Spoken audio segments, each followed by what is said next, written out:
what looks like the last question of the night. Hello. Hi. Hi, what's your name? Jacob. And how old are you, Jacob? 9. You're 9! Jacob, I was 9 when I first discovered the universe, or actually, the universe discovered me. Right? I was in a planetarium, and the lights went out, and the stars came out, and I was 9, and my head exploded. It didn't literally, my brains weren't over the seat. Technically, you wouldn't be here if it did. Yeah. So, do you have a question? Yeah. Okay. Why don't the humans just shoot a chunk of random material at the asteroid Apophis and to either destroy it or get it out of the collision course with the Earth? I mean, why don't we just bump it out of the way, is what you're saying? Yeah. Yeah, okay. Basically. So here's the problem. Here's the problem.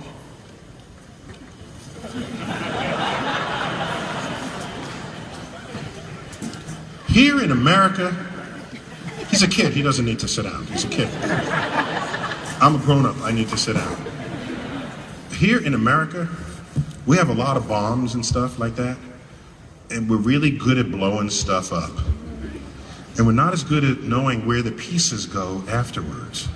So suppose you go and blow it up, and here's this huge asteroid. Now it breaks into 2 chunks.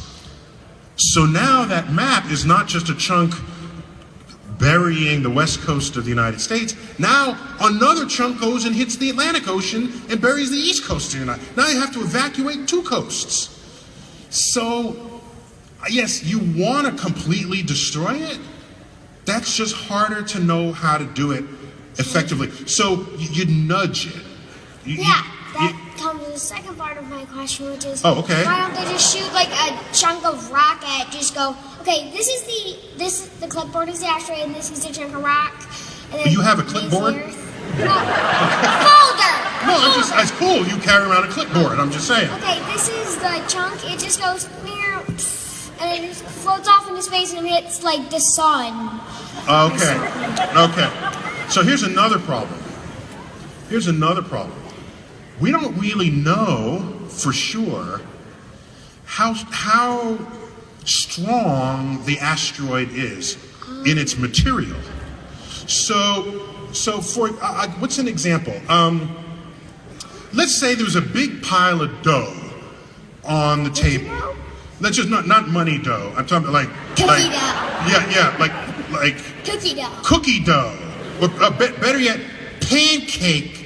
No, bread dough. Okay. So now I want to move the dough out of the way, and I take my 2 fingers and I push it. What happens to my fingers? They go inside the dough. They don't push the whole dough because the dough is not. It's a non-Newtonian solid. It is a non-Newtonian solid. Exactly. It has some properties of liquid, some properties of solid. You try to push it, it doesn't. It absorbs your push. So, and we think some asteroids are not solid. Y'all can just go home now. I'm having a conversation with the kid. It's not. Some asteroids we think are not actually solid, that they're piles of rubble. Well, no, we think they're piles of rubble. But how would it stay together? From its own gravity. That's the thing. So its gravity kind of holds it together as a pile of rubble, but you push over here, this rubble goes away, and this rubble stays. So we don't want to risk the future of our species thinking that the asteroid is a solid object that we can just push. Now, you want to get rid of it, and like I said, y'all can, I'm still... You want to push it and shove it into the sun? There are hundreds of thousands of asteroids out there. That would be a huge job pushing them into the sun. So, we think it's easier to just keep ducking. Okay? Now I have a second thing. Why don't they just take a huge sheet of like metal? So even if it's a non-Newtonian solid, when it hits it, it'll solidify, and then the chunk of metal won't just go in, since it's bigger than the asteroid itself, or might be, or at least as big as, it'll take the entire thing and just push it somewhere else. So what you want is like a big, a sweeping blanket. Yes, To exactly. Thank you. I'm glad I understand what you're saying. So you want to sweep out, you want to just sweep away all the bad stuff.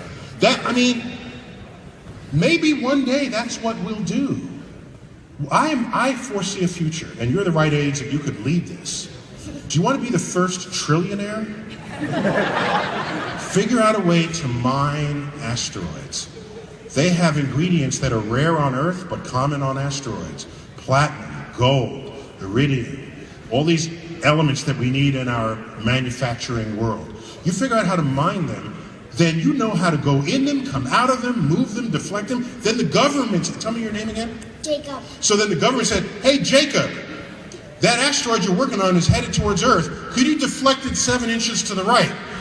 And you say, oh, sure, Mr. President. And you move it 7 inches to the right, or Madam President, you move it 7 inches to the right.